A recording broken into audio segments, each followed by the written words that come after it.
ಮಾನ್ವಿ ಪಟ್ಟಣದ ತಹಸೀಲ್ದಾರ್ ಕಚೇರಿಯಲ್ಲಿ ರಾಜ್ಯ ಮಹಿಳಾ ಮತ್ತು ಮಕ್ಕಳ ಕಲ್ಯಾಣ ಸಚಿವರಿಗೆ ಉಪ ತಹಸೀಲ್ದಾರ್ ವಿನಾಯಕ್ ರಾವ್ ಮೂಲಕ ಹಿಂದೂ ಜನಜಾಗೃತಿ ಸಮಿತಿ ತಾಲೂಕು ಘಟಕದ ವರಪ್ರಸಾದ್ ಮನವಿ ಸಲ್ಲಿಸಿ ಮಾತನಾಡಿದರು.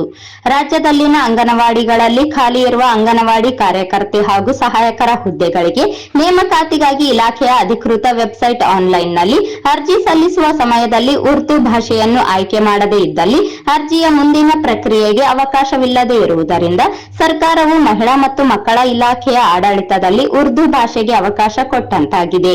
ಕರ್ನಾಟಕ ರಾಜ್ಯದಲ್ಲಿ ಕನ್ನಡವೇ ಆಡಳಿತ ಭಾಷೆಯಾಗಿರುವಾಗ ರಾಜ್ಯ ಸರ್ಕಾರ ಕೆಲವು ಸಮುದಾಯಗಳ ಓಲೈಕೆಗಾಗಿ ಆಡಳಿತದಲ್ಲಿ ಉರ್ದು ಭಾಷೆಗೆ ಅವಕಾಶ ಮಾಡಿಕೊಡುತ್ತಿರುವುದರಿಂದ ಮುಂದಿನ ದಿನಗಳಲ್ಲಿ ಅಂಗನವಾಡಿಗಳಲ್ಲಿ ಉರ್ದು ಭಾಷಿಕರೇ ಕರ್ತವ್ಯ ನಿರ್ವಹಿಸುವುದಕ್ಕೆ ಅವಕಾಶ ಮಾಡಿಕೊಟ್ಟಂತಾಗುತ್ತದೆ ಹಾಗೂ ಉಡುಪಿಯ ಪ್ರಾಂಶುಪಾಲರಾದ ರಾಮಕೃಷ್ಣ ಹಿಜಾಬ್ ಧರಿಸುವುದಕ್ಕೆ ವಿರೋಧಿಸಿರುವುದರಿಂದ ಅವರಿಗೆ ಉತ್ತಮ ಶಿಕ್ಷಕ ಪ್ರಶಸ್ತಿಯನ್ನು ನಿರಾಕರಿಸಲಾಗಿದೆ. ಈ ಬಾರಿ ಬೆಂಗಳೂರಿನಲ್ಲಿ ಗಣೇಶ ಹಬ್ಬದ ಸಮಯದಲ್ಲಿ ಗಣೇಶನ ಪ್ರಸಾದಕ್ಕೂ ಬಿಬಿಎಂಪಿಯಿಂದ ಅನುಮತಿ ಪಡೆಯುವುದನ್ನು ಕಡ್ಡಾಯ ಮಾಡಲಾಗಿತ್ತು. ನಾಗಮಂಗಲದಲ್ಲಿ ನಡೆದ ಗಣೇಶೋತ್ಸವ ಸಮಯದಲ್ಲಿ ನಡೆದ ಗಲಭೆಯಲ್ಲಿ ಹಿಂದೂ ಸಮುದಾಯದವರನ್ನೇ ಆರೋಪಿಗಳನ್ನಾಗಿಸಲಾಗಿದೆ. ಆದ್ದರಿಂದ ರಾಜ್ಯದಲ್ಲಿ ಹಿಂದೂಗಳು ಭಯದ ವಾತಾವರಣದಲ್ಲಿ ಜೀವನ ನಡೆಸುವಂತಾಗಿದೆ. ರಾಜ್ಯ ಸರ್ಕಾರ ಕೂಡಲೇ ಉರ್ದು ಕಡ್ಡಾಯ ಆದೇಶವನ್ನು ಹಿಂಪಡೆಯಬೇಕು ಹಾಗೂ ಇಲಾಖೆಯ ಅಧಿಕೃತವಾದ ವೆಬ್ಸೈಟ್ನಲ್ಲಿ ಆನ್ಲೈನ್ನಲ್ಲಿ ಅರ್ಜಿ ಸಲ್ಲಿಸುವುದಕ್ಕೆ ಅಗತ್ಯವಾದ ಬದಲಾವಣೆ ತರಬೇಕು ಎಂದು ಒತ್ತಾಯಿಸಿದರು. ಮಾನ್ಯ ಸಚಿವರು, ಮಹಿಳಾ ಮತ್ತು ಮಕ್ಕಳ ಕಲ್ಯಾಣ ಇಲಾಖೆ, ಮಾನ್ಯ ಜಿಲ್ಲಾಧಿಕಾರಿಗಳು ಹಾಗೂ ತಹಸೀಲ್ದಾರರು ಮಾನ್ವಿ.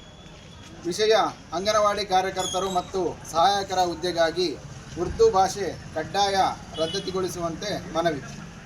ಮಾನ್ಯರೇ, ಕರ್ನಾಟಕ ರಾಜ್ಯದ ಅಂಗನವಾಡಿ ಕಾರ್ಯಕರ್ತೆ ಅಥವಾ ಸಹಾಯಕ ಹುದ್ದೆಗಳಿಗೆ ಅರ್ಜಿ ಸಲ್ಲಿಸುವಾಗ ಉರ್ದು ಭಾಷೆಯನ್ನು ಆಯ್ಕೆ ಮಾಡದಿದ್ದರೆ ಅರ್ಜಿಯ ಮುಂದಿನ ಪ್ರಕ್ರಿಯೆ ಮಾಡಲು ಸಾಧ್ಯವಿಲ್ಲ.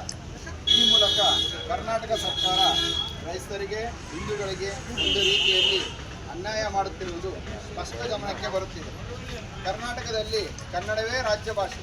ಈ ರೀತಿ ಉರ್ದು ಭಾಷೆಗೆ ಕಡ್ಡಾಯ ಮಾಡಿ ಕನ್ನಡಿಗರನ್ನು ಸಹ ಅವಮಾನ ಮಾಡಿರುವುದು ಕಂಡುಬರುತ್ತಿದೆ.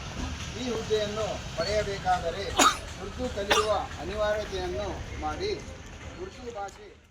ಈ ಸಂದರ್ಭದಲ್ಲಿ ಜಿಲ್ಲಾ ಸಮನ್ವಯಕರಾದ ವೆಂಕಟರಮಣ ನಾಯಕ, ನಿಂಗಪ್ಪ, ಮಂಜುನಾಥ, ಅನುಮೇಶ್, ರಾಜಶೇಖರ್, ದುರ್ಗಪ್ಪ, ನಾಗರಾಜ ಶೆಟ್ಟಿ, ಶಿವಯ್ಯ ಸ್ವಾಮಿ, ಸುರೇಶ್ ನಾಡಗೌಡ, ಹನುಮಂತ, ಆಂಜನೇಯ, ಹೇಮಣ್ಣ, ವೇಣುಗೋಪಾಲ, ಆನಂದ ಬೋವಿ, ಪಿ ಸುರೇಶ್, ಎ ಶ್ರೀನಿವಾಸ್, ಮಂಜುನಾಥ, ಮಾರುತಿ ಸೇರಿದಂತೆ ಇನ್ನಿತರರಿದ್ದರು.